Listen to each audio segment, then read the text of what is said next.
Hello दोस्तों, जय हिंद, नमस्कार। एक बार फिर से आपका स्वागत है टारगेट स्क्वायर 2020 में। और ये अधिगम का पार्ट 11 होने वाला है। जहां तक हम जो बात कर चुके हैं, जो हमने प्रारंभ किए थे, वो थे अधिगम के सिद्धांत। और अधिगम के सिद्धांतों को हमने दो भागों में बांटा था, जिसमें पहला देखा था साहचर्यवाद, और जो दूसरा देखने वाले हैं वो है ज्ञानात्मक क्षेत्र के सिद्धांत। तो साहचर्यवाद में हमने पावलोव को पढ़ा था, फिर थॉर्नडाइक को पढ़ा था, और आज जो हम जो पढ़ने वाले हैं, जो मुख्य रूप से पढ़ने वाले हैं, वो है क्रिया प्रसूत का सिद्धांत, जो कि स्किनर द्वारा प्रतिपादित है। लेकिन उससे पहले जो हमने पढ़ा है उद्दीपन अनुक्रिया सिद्धांत, जो कि थॉर्नडाइक द्वारा प्रतिपादित किया गया था, उसकी जो ब्रीफ इंट्रोडक्शन है वह आज हम लेने वाले हैं। तो उद्दीपन अनुक्रिया सिद्धांत हम पढ़ चुके हैं। अब इसमें एक समराइज के रूप में हम इसको पढ़ते हैं। तो उद्दीपन अनुक्रिया सिद्धांत, इसके प्रतिपादक कौन थे? थॉर्नडाइक। कौन थे? एडवर्ड ली थॉर्नडाइक, जो कि अमेरिका के क्या थे? मनोवैज्ञानिक थे।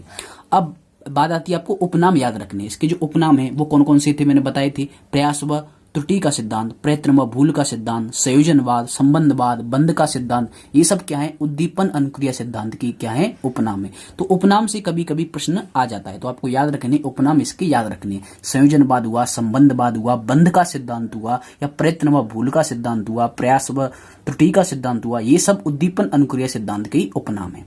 अब बात आती है जो प्रयोग था, जो प्रयोग किया था वो कब किया गया था? 1913 में। यानी 1913 को आपको याद रखना है। 1913 में जो भूखी बिल्ली पर जो प्रयोग किया गया था थॉर्नडाइक द्वारा सर्वप्रथम। वैसे अगर बात करें तो 1890 से लेकर 1913 के बीच में उन्होंने कई जीव जंतुओं पर प्रयोग किए थे। लेकिन ये जो मुख्य नियम दिए गए थे, या अधिगम के जो नियम दिए गए थे, वह किस प्रयोग पर आधारित थे? भूखी बिल्ली के प्रयोग पर आधारित थे। तो आपको याद रखना है प्रयोग कब हुआ था? 1913 में किया गया था। और सबसे पहले, अगर ये मैंने क्वेश्चन कराया भी है, 1898 में सबसे पहले प्रयास व त्रुटि का विचार दिया गया था थॉर्नडाइक द्वारा। ठीक है। अब आपको क्या याद रखने? अधिगम के जो नियम दिए गए थे, एक दिए गए थे मुख्य नियम, मुख्य नियमों के क्या थे? उपनियम, तो वो भी आपको याद रखने हैं। 3 क्या है? मुख्य नियम है। ठीक है, मैंने बता रखे हैं कौन सा? तत्परता का नियम, ठीक है, एक प्रभाव का नियम, एक अभ्यास का नियम। तो ये क्या है? 3 मुख्य नियम है, और इन तीनों के क्या है? एक एक उपनियम है। यानी 3 मुख्य नियम और 3 ही उपनियम। तो ये आपको याद रखने हैं। अगर बात करते हैं गौड़ नियमों की, तो इन्होंने 5 गौड़ नियम भी दिए हैं। ठीक है, 5 गौड़ नियम में कौन कौन से आते हैं? आंशिक अनुक्रिया, ठीक है, बहु प्रतिक्रिया, ठीक है, साहचर्य, मानसिक विन्यास। तो ये क्या है? सब गौड़ नियम है। तो ये भी आपको याद रखनी है। अब बात करते हैं उपयोगिता की, तो उपयोगिता भी आपको बताएगी। उपयोगिता क्या होती है? अभ्यास के महत्व पर बल दिया जाता है। जो मंदबुद्धि जो बालक होते हैं उनके लिए क्या होती है? क्या होता है? उद्दीपन अनुक्रिया सिद्धांत उपयोगी होता है। और गणित शिक्षण में और भाषा शिक्षण में भी इसका प्रयोग किया जाता है। यानी आपको उपयोगिता भी इसको याद रखना है। तो इस प्रकार से आपका जो उद्दीपन अनुक्रिया सिद्धांत है वो पूरा हो जाता है, जिसके उपनाम आपको याद रखने हैं। प्रयोग कब हुआ था? 1913 में हुआ था, भूखी बिल्ली पर प्रयोग किया गया था। जिसके जो मुख्य नियम है वो आपको याद रखने हैं। फिर गौड़ नियम याद रखने हैं, उसकी उपयोगिता किस पर आधारित है, और इसके प्रतिपादक तो आपको याद रखने ही रखने हैं, जो कि एडवर्ड ली थॉर्नडाइक थे। ठीक है, जो कि अमेरिका के एक मनोवैज्ञानिक हैं, जिन्हें शिक्षा मनोविज्ञान का जनक भी कहा जाता है। जो कि एक मूलतः क्या थे? एक पशु मनोवैज्ञानिक थे। कौन थे? एक पशु वैज्ञानिक थे। ठीक है, आज हम जो मुख्य रूप से जो बात करने वाले हैं वो है क्रिया प्रसूत सिद्धांत की। यानी जो क्रिया प्रसूत सिद्धांत था उसकी हम बात करने वाले हैं, जिसे कहा जाता है ऑपरेंट कंडीशनिंग थ्योरी। यानी अंग्रेजी में अगर बात करते हैं तो इसे कहा जाता है ऑपरेंट कंडीशनिंग थ्योरी। ठीक है, यानी कंडीशनिंग। ठीक है, कंडीशनिंग माने क्या होता है? अनुबंधन। ठीक है, तो ये क्या है? अनुबंधन। ठीक है, तो इसमें क्या होगा? अनुबंधन होगा एक तरह का। तो अब इसमें देखते हैं इसमें क्या है। तो देखो, ध्यान रखना, इससे पहले जो सिद्धांत है, जो सिद्धांत हमने पढ़े थे, जो पावलोव का सिद्धांत था और जो थॉर्नडाइक का सिद्धांत था, वो संबंधित था एसआर थ्योरी से। यानी एसआर सिद्धांत से क्या करता था? मेल खाता था। ठीक है, लेकिन अब क्या होगा? सर्वप्रथम पहली बार ऐसा होगा कि जब स्किनर द्वारा क्या होगा कि जो एसआर सिद्धांत है वो किस में परिवर्तित होने लग जाएगा? आरएस सिद्धांत में परिवर्तित हो जाएगा। इसलिए इसे आरएस थ्योरी के नाम से भी जानते हैं। यानी अभी तक हमने पढ़ा था, देखो इसमें क्या हुआ? अनुक्रिया उद्दीपन, इसके जो उपनाम दे रखे हैं, तो एक उपनाम दे रखा है अनुक्रिया उद्दीपन सिद्धांत। अभी हमने जो पढ़ा था थॉर्नडाइक का सिद्धांत क्या था? उद्दीपन अनुक्रिया। इसमें क्या हुआ? पहले अनुक्रिया हुई फिर उद्दीपन हुआ। यानी इसका मतलब क्या हुआ? पहले रिस्पॉन्स हुई और बाद में क्या मिला? उसे स्टिमुलस मिला। और स्टिमुलस को क्या कहते हैं? उद्दीपक कहा जाता है या उद्दीपन कहा जाता है। यानी इसमें क्या होगा, पहले अनुक्रिया की जाएगी, फिर क्या मिलेगा, उसे उद्दीपन मिलेगा, और उसी उद्दीपन के प्रभाव से जब उसे एक प्रबलन मिलेगा, क्या मिलेगा, पुनर्बलन जब मिलेगा, तो वह क्या करेगा, द्वारा उस क्रिया को बार बार दोहराएगा। इसलिए इसे कहा गया अनुक्रिया उद्दीपन सिद्धांत यानी आरएस थ्योरी। यानी स्किनर ने ही सर्वप्रथम एसआर थ्योरी को आरएस थ्योरी में बदल दिया था। ठीक है, तो ये इसका उपनाम हुआ अनुक्रिया उद्दीपन सिद्धांत। ठीक है, अब इसको बताएंगे इसमें होता क्या है। उपनाम और क्या याद रखने, साधनात्मक अनुबंधन। ये क्या है, साधनात्मक अनुबंधन। यानी इसमें क्या होगा, जो अधिगम करता होगा वो एक तरह से साधना करता है। क्या करता है, साधना करता है, किसके प्रति, उद्दीपन को प्राप्त करने के प्रति। जब उसे एक बार उद्दीपन मिल जाता है, जब उसकी आवश्यकता पूर्ति हो जाती है, ठीक है, तो क्या होता है, वो साधनात्मक अनुबंधन करने लग जाता है, यानी किसी साधना के प्रति। ठीक है, क्या करता है, साधनात्मक अनुबंधन इसे कहा जाता है। ठीक है, अब बात करते हैं इसके उपनाम की, कार्यात्मक प्रतिबद्धता सिद्धांत। क्या कहता है, कार्यात्मक प्रतिबद्धता सिद्धांत। और बात करें सक्रिय अनुबंधन सिद्धांत, यानी सक्रिय जो अनुबंधन इसमें होता है उसे क्या कहा जाता है, वही इसके उपनाम है। क्रिया प्रसूत का जो सिद्धांत है उसके ये क्या है, उपनाम है। इसमें पहला साधनात्मक अनुबंधन, ठीक है, जिसे हम कह सकते हैं इंस्ट्रूमेंटल। ठीक है, क्या कह सकते हैं, इंस्ट्रूमेंटल। ठीक है, बात करें अनुक्रिया उद्दीपन सिद्धांत, तो ये भी है। और क्या है, कार्यात्मक प्रतिबद्धता सिद्धांत, सक्रिय अनुबंधन सिद्धांत। ठीक है, अगर और बात करें महत्व की, तो इसे प्रबलन या पुनर्बलन का सिद्धांत भी कहा जाता है। लेकिन आपको याद रखना है, देखो एक है पुनर्बलन का सिद्धांत जो कि क्लार्क हल ने दिया था। क्या था, पुनर्बलन का सिद्धांत। लेकिन अगर ऑप्शन में क्लार्क हल नहीं आता है, तो आपको याद रखना है किसको करना है, बीएफ स्किनर को। यानी जो ब्यूरस फ्रेडरिक स्किनर हैं, जो कि अमेरिका के मनोवैज्ञानिक है, उन्होंने ही क्या बताया था, सबसे पहले पुनर्बलन का विचार दिया था। क्या किया था, इन्होंने ही सर्वप्रथम शिक्षा के क्षेत्र में, बात करें शिक्षा के क्षेत्र में पुनर्बलन जो विचार था उसको स्थापित करने का श्रेय किसको दिया जाता है, स्किनर को दिया जाता है।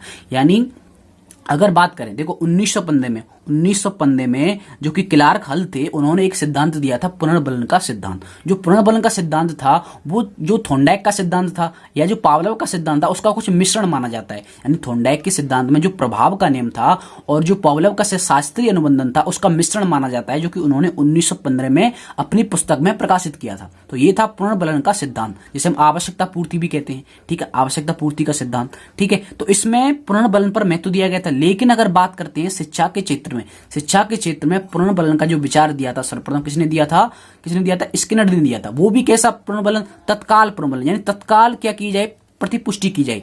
यानी कोई भी बालक अगर कोई कार्य करता है, यानी कोई व्यवहार दर्शाता है, तो उसके व्यवहार की क्या की जाए, प्रतिपुष्टि उसको तत्काल दी जाए। जिससे क्या होगा, उसके जो व्यवहार में जो व्यवहार की जो क्रिया होगी वो बढ़ जाएगी, यानी व्यवहार की शक्ति उसकी बढ़ जाएगी। इससे क्या होगा, उसे क्या मिलेगा, एक पुनर्बलन मिलेगा। और ध्यान रखना, जो प्रबलन होता है उसका प्रबलन का जो शाब्दिक अर्थ होता है वो होता है धक्का लगाना। क्या देना, धक्का देना। यानी यहाँ धक्के का क्या मतलब है, धक्का देना। धक्के देना मतलब ये है कि उसे एक पुनर्बलन प्राप्त होता है, या कह सकते हैं प्रोत्साहन प्राप्त होता है। तो इसे कभी कभी प्रबलन या पुनर्बलन का सिद्धांत भी कहा जा सकता है। लेकिन अगर बात करें, अगर सीएल यानी क्लार्क हल और अगर स्किनर दोनों आते हैं, तो किसको राइट करना है, आपको क्लार्क हल को ही राइट करना है। लेकिन अगर क्लार्क हल नहीं है, तो इस क्रिया प्रसूत के सिद्धांत को भी कभी कभी क्या कहा जाता है, पुनर्बलन का सिद्धांत कहा जाता है। अब मैं बताऊंगा ये जो क्रिया प्रसूत सिद्धांत है, ये क्रिया प्रसूत सिद्धांत इसलिए कहा गया है क्योंकि इसमें क्या होता है, क्रिया के द्वारा उद्दीपन का जन्म होता है। और प्रसूत का क्या मतलब होता है, जन्म। प्रसूत का क्या मतलब होता है, प्रकट होना। यानी इसमें क्या होता है, जो बालक यानी कोई भी अधिगम करता, अगर कोई अनुक्रिया करता है तो उसके द्वारा एक उद्दीपन का प्रकटीकरण होता है। ठीक है, इसलिए कहा जाता है इसे क्रिया प्रसूत सिद्धांत। तो आपको ये उपनाम भी आपको याद रखने, किसी भी उपनाम से ये पूछे जा सकते हैं। ठीक है, अब बात करते हैं ये है क्या। ठीक है, अभी तो हमने देख लिया कि क्या है क्रिया प्रसूत सिद्धांत। अब इसको देखते हैं, पहले इसके प्रतिपादक कौन थे। तो इसके जो प्रवर्तक माने जाते हैं या प्रतिपादक माने जाते हैं वो कौन है, ब्यूरहस फ्रेडरिक स्किनर। ठीक है, यानी जिसे हम कहते हैं बीएफ स्किनर, शॉर्ट में कहते हैं ना बीएफ स्किनर। तो जो बीएफ स्किनर इसके क्या रहे हैं, प्रतिपादक रहे हैं। ठीक है, तो प्रतिपादक रहे हैं, ये कहाँ के मनोवैज्ञानिक थे, अमेरिका के मनोवैज्ञानिक थे। अब इन्होंने क्या किया, यानी कोई भी सिद्धांत दिया होगा तो क्या किया गया होगा, पहले प्रयोग किया गया होगा। ठीक है, तो इन्होंने जो प्रयोग किया था वो किया था सन 1938 में। और बात करें, इन्होंने कुल 2 प्रयोग किए थे। कितने प्रयोग किए थे, 2 प्रयोग इनके द्वारा किए गए थे। ठीक है, तो इनके द्वारा जो 2 प्रयोग किए गए थे, तो उसमें सबसे पहला क्या था, सबसे पहले ये था कि 1938 ईस्वी में उन्होंने चूहे पर प्रयोग किया। सर्वप्रथम किस पर प्रयोग किया, उन्होंने चूहे पर प्रयोग किया। कब किया, सन 1938 में। ठीक है, अगर बात करें पावलोव की, तो पावलोव ने कब किया, 1904 में। थॉर्नडाइक ने कब किया, 1913 में। क्लार्क हल ने कब किया, 1915 में। और और इन्होंने कब किया? 1938 में और 1943 में, यानी ये सबसे पीछे, इन्होंने सबसे बाद में प्रयोग किए हैं। देखो हमने चार क्या बताएं, 4 सिद्धांतों को हमें पढ़ना है साचर्यवाद में, जिसमें हम पावलोव को कवर कर चुके हैं, थोंडाइक को कवर कर चुके हैं। अभी जो अगली जो पार्ट आएगा उसमें हम क्लार्क-हल के पुनर्बलन सिद्धांत को देखेंगे, लेकिन आज का देख रहे हैं हम क्रिया प्रसूत का सिद्धांत। ठीक है, तो क्रिया प्रसूत सिद्धांत में सर्वप्रथम जो प्रयोग किया गया था वो कब किया गया था? 1938 ईस्वी में चूहे पर किया गया था। अब इसमें क्या किया गया था कि एक चूहा था, तो उन्होंने चूहे को एक स्किनर बॉक्स में, जिसे कहा जाता है एक आवाज रोधी बॉक्स, यानी एक चूहे को एक बॉक्स में बंद कर दिया। और उस बॉक्स की खास विशेषता क्या थी? उसमें कोई भी आवाज नहीं आती थी, यानी आवाज रोधी बॉक्स था। यानी अगर बाहर कोई आवाज आ रही है, यानी कोई बाहर अगर कोई आवाज आती है तो उसको चूहे को सुनाई नहीं देगी वो, यानी ये क्या था? एक आवाज रोधी बॉक्स था। ठीक है, यानी वॉइस प्रूफ बॉक्स कह सकते हैं, यानी बाहर से कोई भी वातावरण इस चूहे को प्रभावित नहीं कर सकता था, क्योंकि इसकी जो लेयर थी वो कैसी थी? आवाज रोधी बॉक्स की तरह थी। इस बॉक्स को जो उन्होंने प्रयोग में लिया था उसे कहते हैं स्किनर बॉक्स। क्या कहते हैं? स्किनर बॉक्स, क्योंकि इसका जो प्रयोग किया था किसने किया था? स्किनर ने किया था, इसलिए इसे स्किनर बॉक्स के भी नाम से जानते हैं या प्रेसिंग बॉक्स के भी नाम से जानते हैं। ठीक है, तो ये बॉक्स भी आ सकता है, इसका नाम क्या है? एक तो आवाज रोधी बॉक्स था, और क्या था? इसे स्किनर बॉक्स या प्रेसिंग बॉक्स भी कहा जाता है। अब इसमें एक चूहे को ले लिया, यानी चूहे को बंद कर दिया। अब इसमें क्या किया गया? इसमें केवल ये किया गया कि इसमें एक लीवर लगा दिया गया था। ये क्या है? पूरा एक लीवर है। क्या है? एक लीवर है। तो ये लीवर था, और इस लीवर के जो नीचे का जो हिस्सा था, जो लीवर का जो नीचे का हिस्सा था, उस पर विशेष रंग कर दिया गया था। क्या कर दिया गया था? विशेष रंग से पेंट कर दिया गया था। अब क्या हुआ? अब लीवर का मतलब क्या था? लीवर का मतलब ये था कि जब भी चूहा इस लीवर की ओर आएगा, यानी जब भी चूहा इस लीवर की ओर आएगा और इस लीवर को जब दबाएगा, यानी अपने पैर से या किसी भी प्रकार से, जब ये जो लीवर अगर दबता है तो क्या होगा? ऊपर से अनाज के दाने गिरेंगे। यानी जब ये लीवर पर चूहा आएगा, उसे दबाने की कोशिश करेगा, तो यहाँ से ये लीवर खुल जाएगा और जो अनाज के दाने हैं वो कहाँ तक पहुंच जाएंगे? चूहे तक पहुंच जाएंगे। क्या होगा इसमें? अगर चूहा लीवर को दबाता है तो जो अनाज के जो दाने हैं, यहाँ पर क्या रखे गए थे? अनाज के दाने रखे गए थे इसके मुंह पर, तो अनाज के दाने लीवर से होकर कहां तक आ जाएंगे? चूहा तक आ जाएंगे। अब इसमें एक और चीज की गई थी, इसमें रोशनी भी डाली गई थी। देखो दोनों ही चीज की गई थी, एक तो पेंट किया गया था विशेष रंग के तहत, और रोशनी डाली गई थी कहां पर? लीवर का जो नीचे का हिस्सा था, जहां पर चूहे को अनुक्रिया करने के लिए क्या किया गया था? मजबूर किया गया था। ठीक है, तो इस प्रकार से क्या हुआ? इस चूहे ने जब यहां पर विशेष रंग देखा तो इस विशेष रंग की ओर क्या हुआ? आकर्षित हुआ, या कह सकते हैं अभिप्रेरणा उसे मिली। क्या मिला? एक अभिप्रेरण के रूप में। यानी स्किनर यही सिद्ध करना चाहते थे कि जो बालक होता है वो अभिप्रेरण से, यानी जब अभिप्रेरण जब उसे मिलता है, एक अभिप्रेरणा मिलती है, मोटिवेशन मिलता है, और उसी के प्रति जब वो क्रियाशील रहता है, उसी अभिप्रेरणा के प्रति जब वो क्रिया करता है, बार बार अनुक्रिया करता है, यानी उन्होंने जो विशेष जोर दिया था वो किस पर दिया था? अनुक्रियाओं पर करने पर जोर दिया था।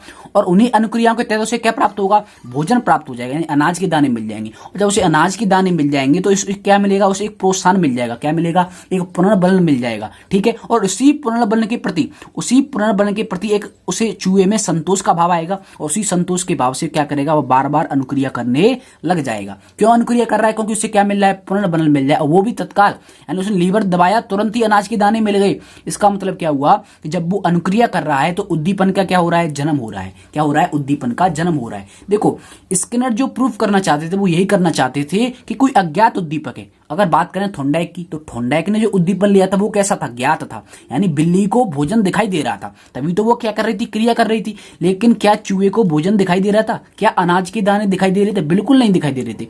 केवल उसे एक लीवर दिखाई दे रहा था, उस लीवर में एक विशेष प्रकार का पेंट था या रोशनी पड़ रही थी, इसी के प्रति वह क्या हुआ?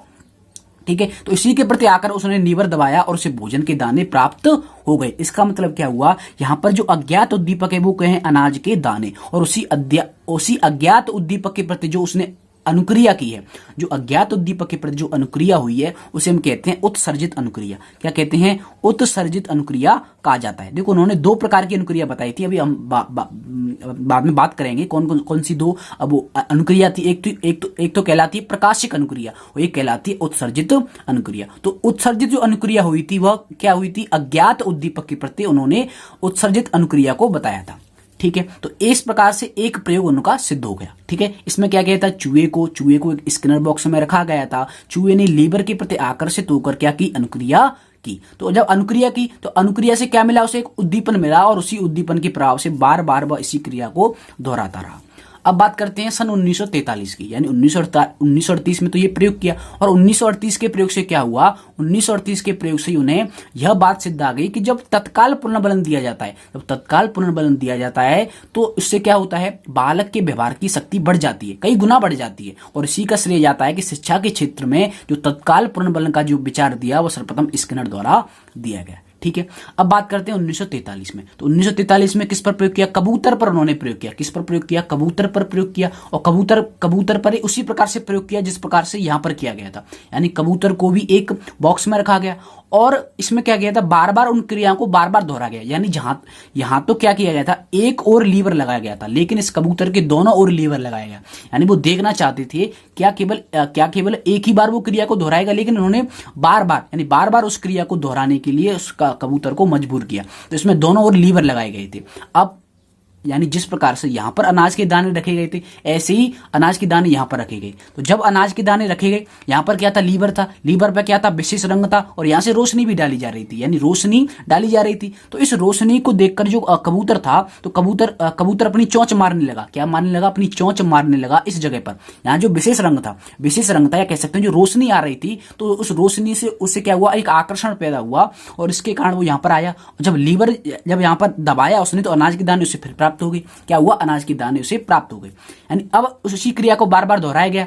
ठीक है, जैसे ही वह लीवर को दबाता, अनाज के दाने आ जाते, और अनाज के दाने उसे क्या देते, एक पुनर्बलन देते, एक प्रोत्साहन देते। ठीक है, उसे बार बार क्रिया करने के लिए धक्का देते, और धक्के को क्या कहा जाता है, प्रबलन कहा जाता है। और इसी प्रकार से उन्होंने दूसरी ओर भी क्या लगाया, लीवर लगाया, और इसी लीवर जैसा यहां पर क्रिया हो रही थी, उसी प्रकार की क्रिया कबूतर ने इस लीवर के द्वारा भी दर्शाई। यानी कबूतर तो क्या चाहता था, केवल भोजन के दाने चाहता था। वो ये नहीं देख रहा था कि लीवर किधर लग रहा है, कहां लग रहा है। वो तो कहीं भी लगाया जाता तो वो वहीं पर चला जाता। यानी यहां पर भी लीवर लगाया गया था, यहां पर भी टॉर्च से रोशनी डाली गई थी, और इसी पर विशेष रंग किया गया था। तो जैसे ही वो लीवर के पास आता, लीवर दबाता, तो अनाज के दाने उसे खाने के लिए मिल जाते, और जब वो अनाज के दाने जब खाने के लिए मिल रहे थे, तो उसे संतोष का एक प्रभाव उत्पन्न हो रहा था।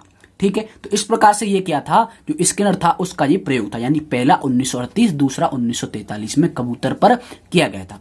अब देखते हैं कि इस स्किनर के सिद्धांत से उन्होंने क्या क्या सिद्ध किए और इसकी उपयोगिता क्या है। अब उन्होंने जो प्रयोग किया उसके आधार पर उन्होंने क्या सिद्ध किया, उन्होंने ये सिद्ध किया कि प्राणी को बिना उद्दीपक दिखाए हुए, हमने क्या देखा था, क्या लिया था, हमने अज्ञात उद्दीपक लिया था। क्या था ये, अज्ञात उद्दीपक था। यानी चाहे वो उद्दीपक ज्ञात हो चाहे क्या हो, अज्ञात हो, तो क्या होगा, प्राणी को बिना उद्दीपक दिखाए हुए किसी अनुक्रिया से जोड़ा जा सकता है। यानी जो थोंडाइक थे वो क्या कर रहे थे, अज्ञात उद्दीपक से उसको बिल्ली को जोड़ रहे थे, यानी अनुक्रिया से जोड़ रहे थे। लेकिन इसमें क्या हुआ, अज्ञात अनुक्रिया से भी उद्दीपक को जोड़ा जा सकता है, लेकिन उसके लिए चाहिए क्या, उसके लिए आवश्यकता किसकी है, आवश्यकता केवल इसकी है कि उसे तत्काल उस व्यवहार के लिए क्या मिल जाए, प्रतिपुष्टि मिल जाए, या कह सकते हैं प्रबलन मिल जाए, या प्रोत्साहन मिल जाए। तो क्या करेगा, वह अनुक्रिया को बार बार दोहराएगा। यानी जब अज्ञात उद्दीपक के प्रति क्या करे, जब कोई अनुक्रिया करता है तो उसके लिए क्या चाहिए होता है, उसे प्रोत्साहन चाहिए होता है। ठीक है, उन्होंने केवल यही सिद्ध किया। यानी प्राणी को बिना उद्दीपक दिखाए हुए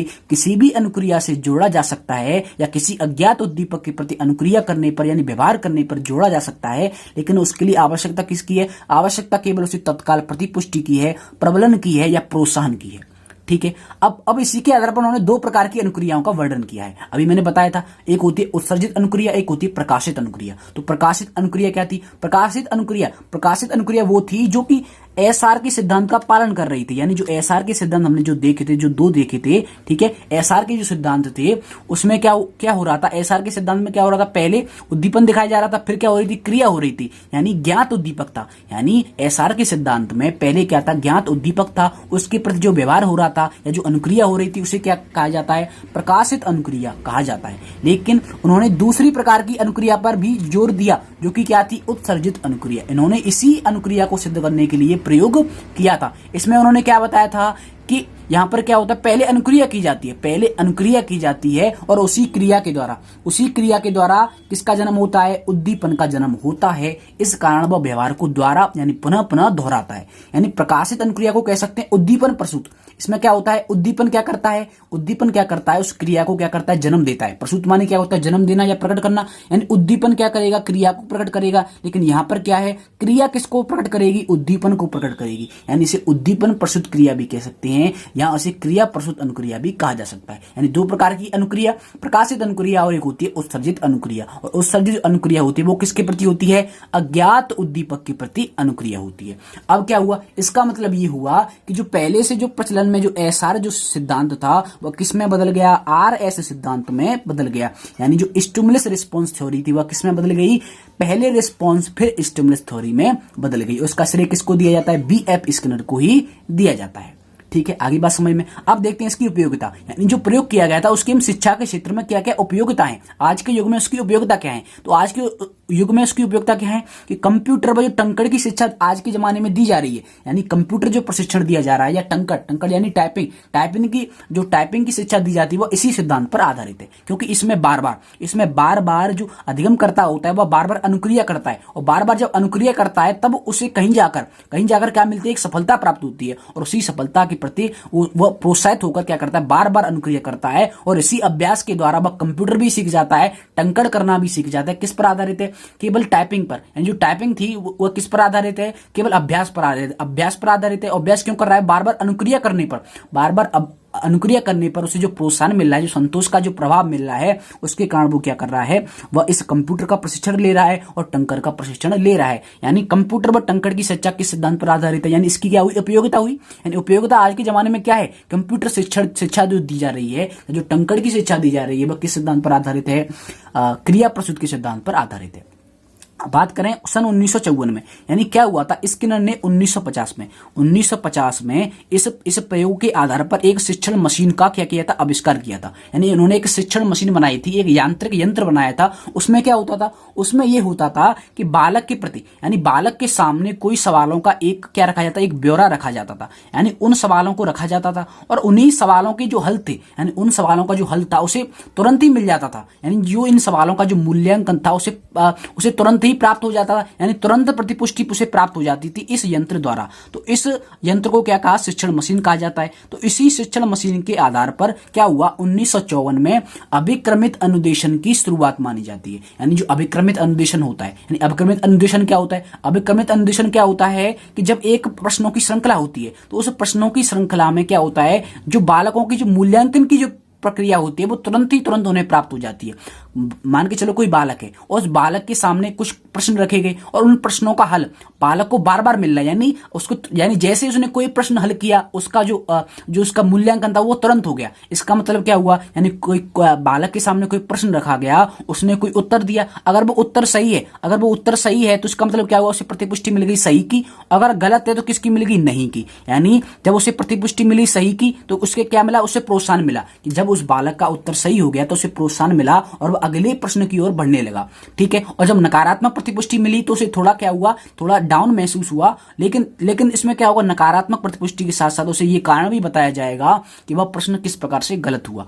इसी को कहा जाता है अभिक्रमित अनुदेशन। और अनुदेशन क्या होता है, अनुदेशन कह सकते हैं कोई आज्ञा दी जाती है, यानी बार बार कहने के लिए कोई इंस्ट्रक्शन दिए जाते हैं, इसे कहते हैं प्रोग्राम्ड इंस्ट्रक्शन। यानी अभिक्रमित अनुदेशन को क्या कहा जाता है, प्रोग्राम्ड इंस्ट्रक्शन कहा जाता है। तो जो अभिक्रमित जो अनुदेशन है वह भी इसी सिद्धांत पर आधारित है, जिसकी शुरुआत 1954 में डॉक्टर प्रेसी की सहायता से, यानी डॉक्टर स्किनर थे और डॉक्टर प्रेसी ने, दोनों ने मिलकर यह अभिक्रमित अनुदेशन की शुरुआत की थी, जो कि क्रिया प्रसूत के सिद्धांत पर ही आधारित है। क्योंकि क्रिया प्रसूत सिद्धांत में क्या हो रहा था, उसे पुनर्बलन का महत्व बताया जा रहा था। यानी चूहे को जब तक अनाज के दाने मिल रहे थे तब तक वह व्यवहार को सही ढंग से कर रहा था। ठीक है, और क्या है उपयोगिता कि पहले शिक्षण फिर अधिगम। यानी यह सिद्धांत ये कहता है कि पहले क्या किया जाए, शिक्षण किया, यानी अधिक से अधिक बताया जाए, पहले शिक्षण प्रक्रिया पर ध्यान दिया जाए, जो अधिगम होगा वो उसे प्रतिफल के रूप में उसे तुरंत मिल जाएगा। यानी पहले शिक्षण किया जाए, जो अधिगम होगा वो उसे उद्दीपक के प्रति क्या प्राप्त हो जाएगा। यानी पहले शिक्षण फिर क्या अधिगम, यानी पहले अनुक्रिया फिर उसे क्या मिलेगा, एक उद्दीपन भी प्राप्त हो जाएगा। यानी यह सिद्धांत ये बताता है कि पहले शिक्षण किया जाना चाहिए, फिर अधिगम तो बाद की बात है।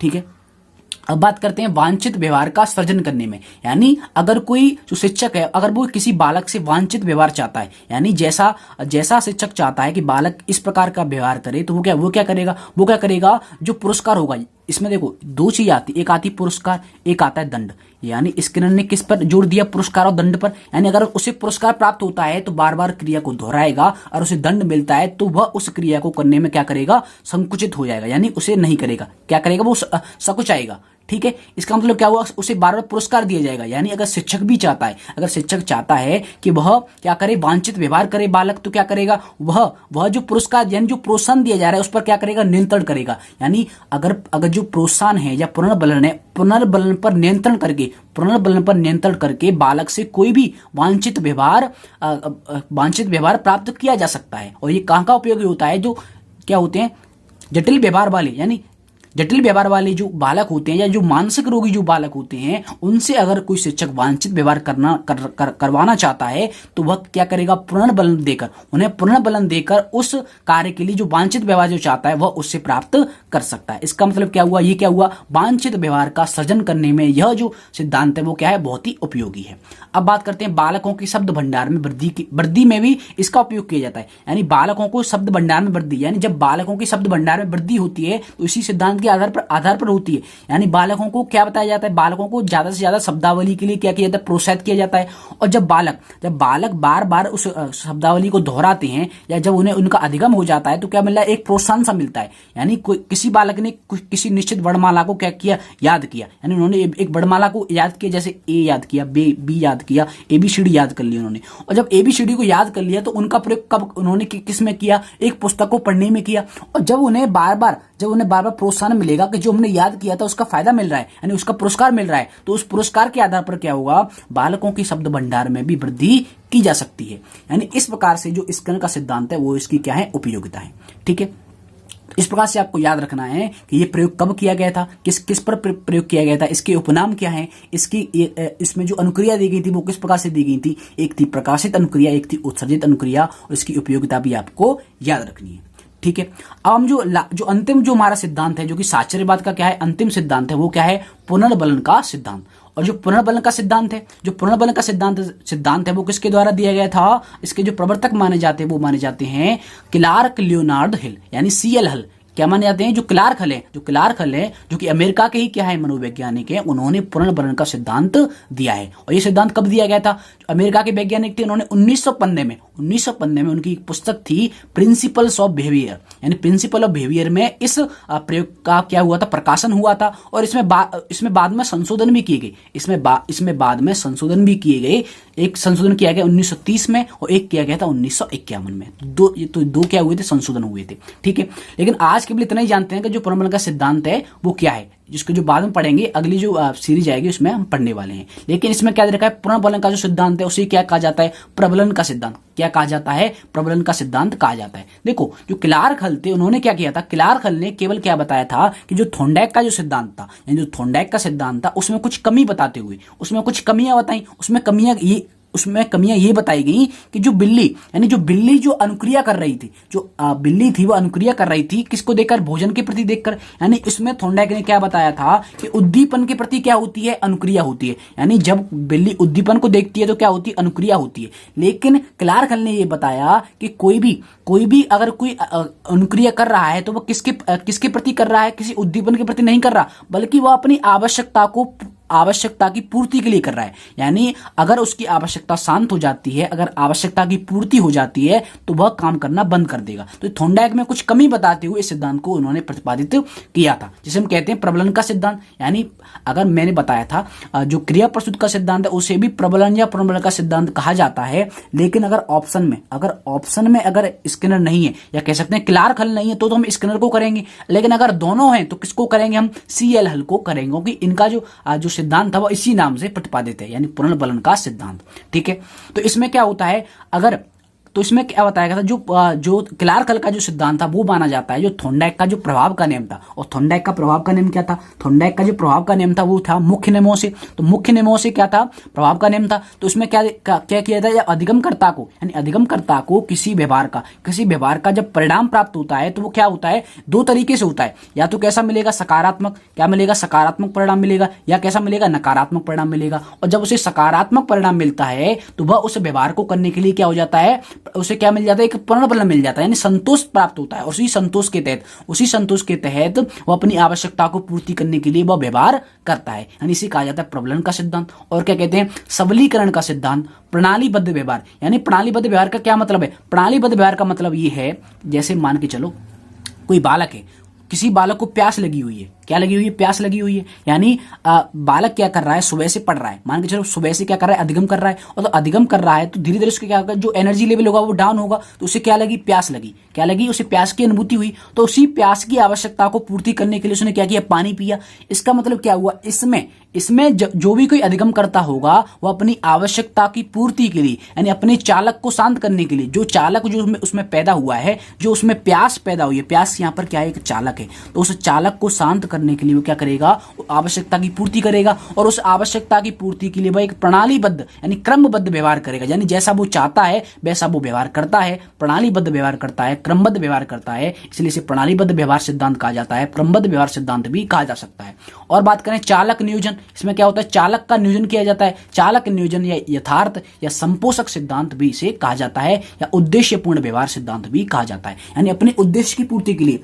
ठीक है, तो इसको हम कल पूरी तरह से पढ़ने वाले हैं कि इसमें क्या क्या किया गया था, लेकिन अभी तक याद रखना है, इसके उपनाम आपको याद रखनी है। ठीक है, तो पूर्ण बलन का सिद्धांत किसके द्वारा दिया गया था, क्लार्क लियोनार्ड हल द्वारा, जो कि अमेरिका के मनोवैज्ञानिक थे। उन्होंने 1915 में अपनी पुस्तक प्रिंसिपल्स ऑफ बिहेवियर में दिया था। इसमें दो प्रकार से संशोधन भी किए गए थे, एक हुआ था 1930 में, एक हुआ था 1951 में। और पूर्ण बलन के सिद्धांत में क्या होता है कि जब किसी अधिगमकर्ता पर सकारात्मक प्रभाव पड़ता है या संतोष का जब उसे एहसास होता है, तो क्या करता है, अपनी आवश्यकता की पूर्ति के लिए जो क्रमबद्ध व्यवहार करता है, जो प्रणालीबद्ध व्यवहार करता है, उसे हम कहते हैं पूर्ण बलन का सिद्धांत।